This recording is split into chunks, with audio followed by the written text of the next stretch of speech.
Welcome back to another reaction video today.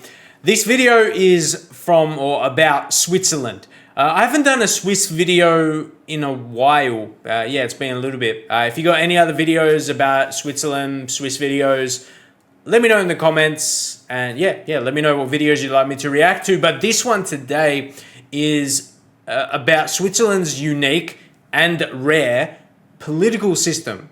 Explained. I'm from Australia, by the way, if you're new to my channel.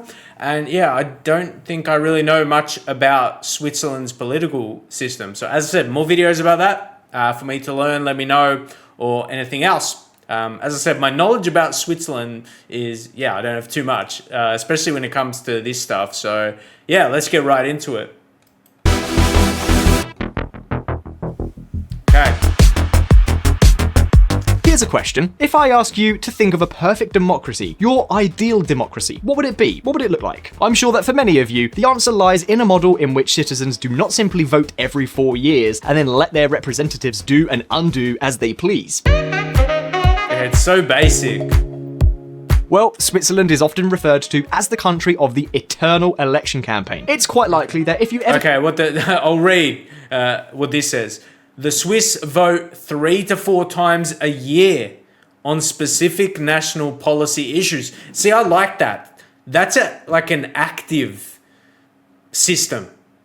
Like 3 to 4 times during the year, because as I said, like every 4 years, so much can happen in that period of time, and a lot can change. There's going to be a new thing almost every year, if not multiple things, that citizens want to be changed. I can relate to that in Australia, that is for sure.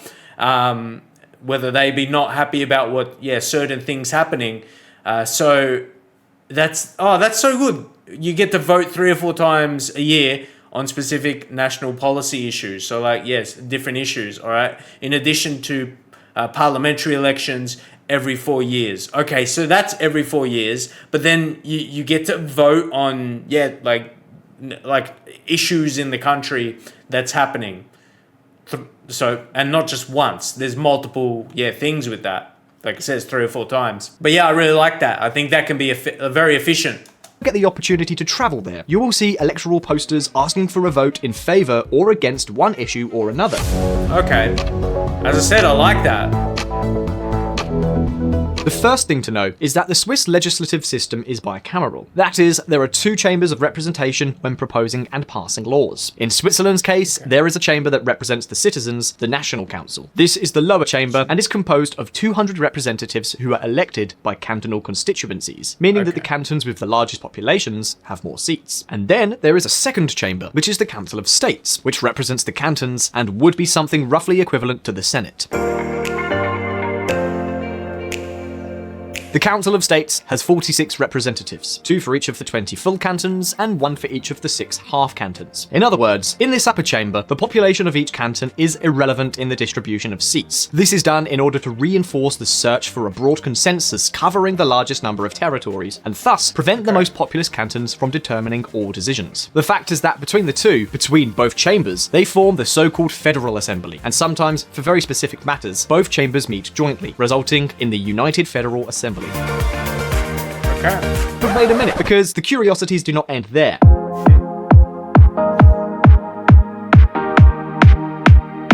The fact is that Switzerland has one of the most fragmented political systems in the world. For example, take a look at the composition of the National Council, because this is, in fact, key to everything that we're going to tell you. As you can see, the Swiss parliament is characterized by being very fragmented, or depending on how you look at it, by having a lot of political plurality. There are between 3 and 4 major parties with a very similar presence, and about 7 others with parliamentary representation. At first glance, this political scenario would surely indicate a situation of ungovernability. To get so many different parties to agree, what a nightmare, right? But no, this is not the case in Switzerland.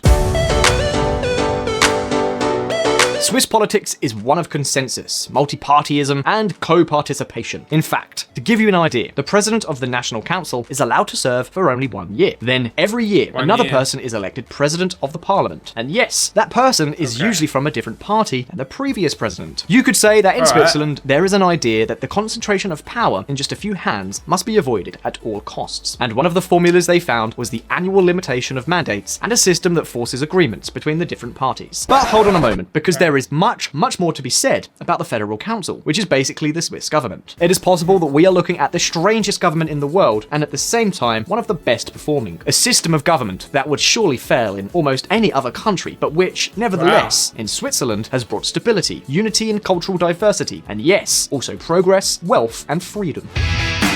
Okay. Do you do you agree with that in Switzerland, the wealth and freedom? Do you feel that? Do you feel that yourself, wealth and freedom? Which it would be nice. Also progress, wealth and freedom.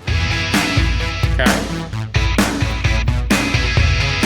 During the year of 2019, the president of the Swiss Confederation was Orly Maurer. In 2020, it was Simonetta Sommaruga. In 2021, it is Guy Parmelin. Yes, that's right. And no, don't panic, we're not talking about an epic political crisis. Swiss federal presidents are only in power for 1 year, from January the 1st to December 31st, during what is called the presidential year. So at the beginning of December each year, the United Federal Assembly meets to elect the president for the new presidential year, who will almost certainly be from a different political party than the previous year. What's more, the same person cannot be re-elected for the following year. It has to be a different one. However, the person chosen must be one of the 7 members of the Federal Council, who can be re-elected every 4 years without any problem. Okay, so has your head exploded already? Well, bear with me, because there's more. Yeah, like it's a lot of information, but I feel like it's all making sense in a way to me. Like, or I'm not really familiar with it, obviously. But what I'm feeling is, okay, this is a very efficient setup, political setup that they've got. It's more that feeling. Like, I'm like, wow, I'm impressed by it, basically. I'm like, okay. Saying all that, is there a portion of people that still complain about the politics or politicians within Switzerland? I feel like there might be, because like humans love to complain. But yeah, let me know how that is.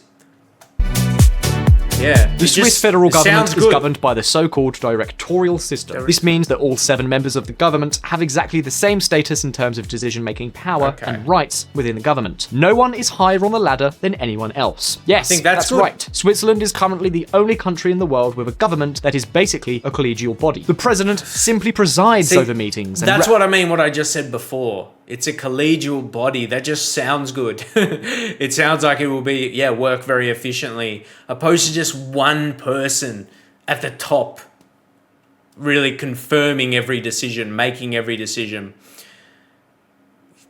I feel like that would be really efficient. And let me know if it really has been. With a government that is basically a collegial body. The president simply presides over meetings and represents the government in its foreign relations. But that's it, nothing more. See, to me that sounds good.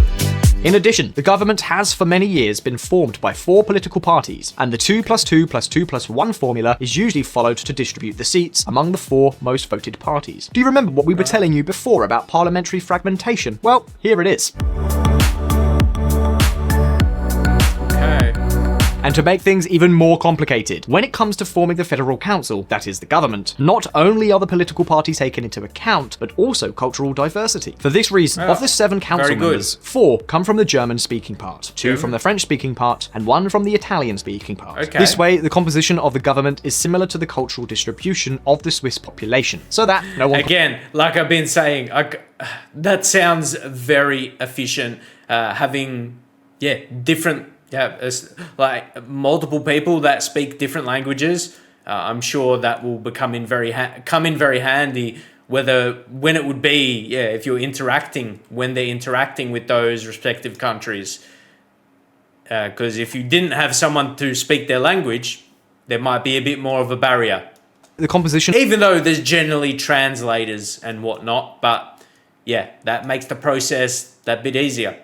speaking part, 2 from the French speaking part, and 1 from the Italian speaking part. This way, the composition of the government is similar to the cultural distribution of the Swiss population, so that no one complains. The fact is that, in the end, everything that we're telling you about— yeah, those languages are active languages within Switzerland as well.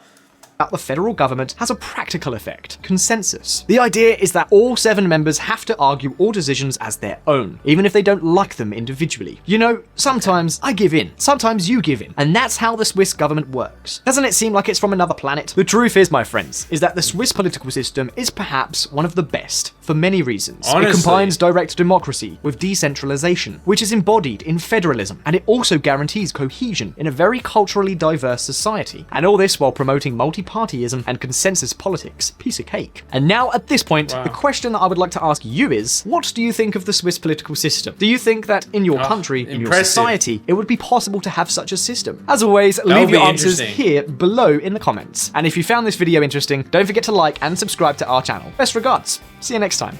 Okay. That was, yeah, this was a really good video. Subscribe to our channel. So, yeah, obviously he's like, sounds like he's British. I should be familiar with that, with this being Australian. But anyway, I just, at least how he described it here, there may be, let me know if anything he missed out on, but it sounds like a very efficient and, yeah, productive political system that they have. But yeah, let me know if there's more details, because I know it's generally a pretty short video.